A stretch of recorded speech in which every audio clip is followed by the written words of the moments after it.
lot of control. And even though it was run by students, you'd never know, and it was very well done. It was very interesting to see how the whole community, the whole Saudi students' house kind of jumped in, and they were all acting like a one whole family. Actually, they all came, they all participated, they all helped organize it. I was very impressed by the behavior of the ladies and the gentlemen, but I could speak more about the ladies because I was sitting with them, is that no matter how far they are from home, how far they are from their culture and their traditions, they still held on to their cultures and to their customs and habits, the way they presented themselves. I mean, that was very impressive, I have to say that. They still held on to their tradition.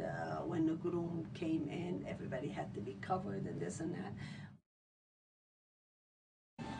It not only met my expectation, it exceeded my expectations because I felt I was learning something continuously.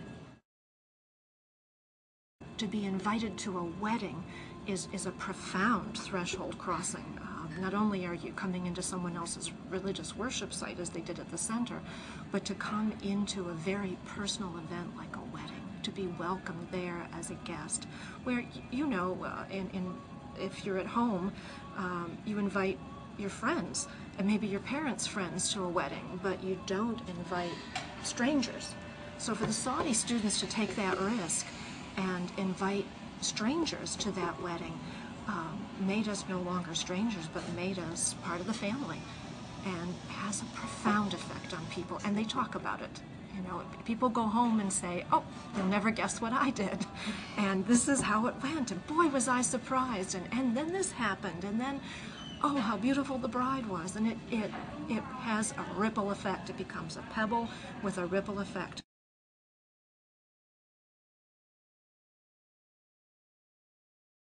It was a remarkable opportunity to learn about a different culture and to see people engaged in their traditional activities and celebrations.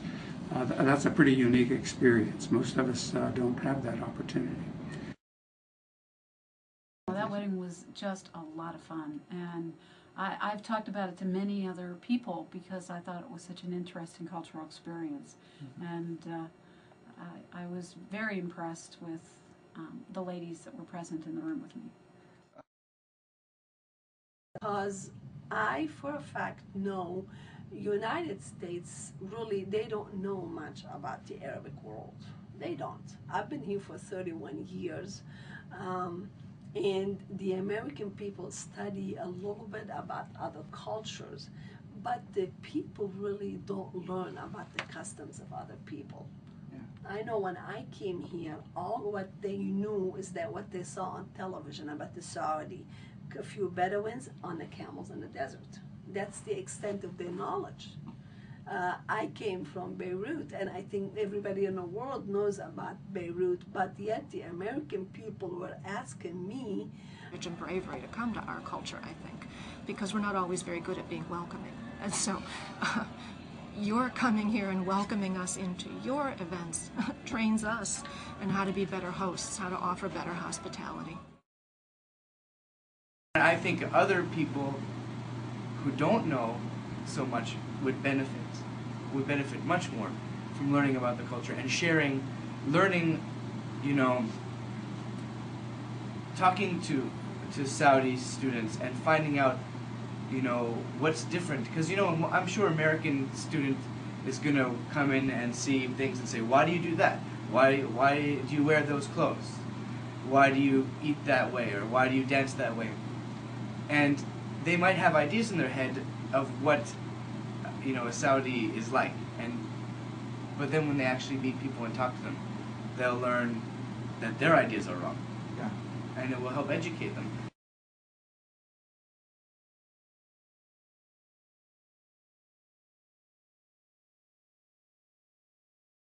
Well, I don't know because there weren't interactions, but I can tell you that the women that I saw looked like they had things well under control. And in fact, I left with the impression that they probably had things very well under control in their families. kind of Not ladies? that I was aware of, and even in my teaching, the years of teaching, I've never experienced that. If anything, the opposite. Saudi women always express how privileged their lives are. So, but again, I have to say, the women that I teach are probably very privileged, but they all say that they have such wonderful lives. So, I've not heard of any cases of any oppression. I don't think it's accurate at all. I don't believe that they're suppressed at all. Now that I've worked with them. Before that, I wasn't sure. I think I've had mixed emotions with the media and the display of how the media has portrayed Saudi Arabia and its females. But after working with them, I don't feel that way. I think that sometimes that's just the view because of the veil. Everybody thinks that because of the veil they're hidden and suppressed, but really that's only a daytime public thing, and that has nothing to do with the rest of their ideas or thoughts or processes. I'd have to say probably 3 years ago, I looked at women in hijab and thought, oh, what an oppressed woman, okay? Now, over time, I've now come to not only appreciate, but actually have come to a lot of realization that maybe that's something that we as Americans have given up far too quickly.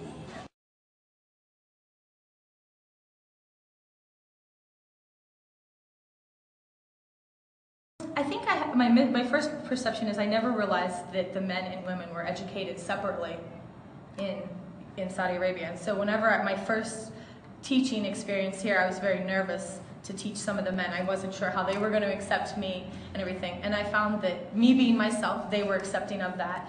And so that was my first kind of, not quite sureness of what was going on. And the other one was to see how open the women were. In my mind, first, I think that a lot of the women I thought were supposed to always be quiet and not speak their mind. But after working with them, they show their intelligence, they speak their mind, and they're just as active as an American student, I feel.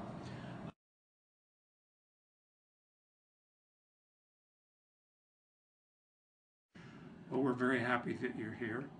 I think you bring something of high importance to this country.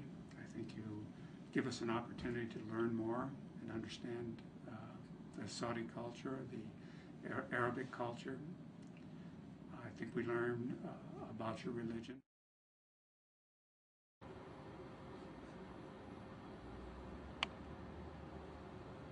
But mainly, we're happy you're here. Do what you can to help our domestic students understand what your life is like, where you're coming from, and we'll do as much as we can to make your time in the U.S. and at Pitt, if you're here, as good as possible. I would encourage all Saudi students to get involved.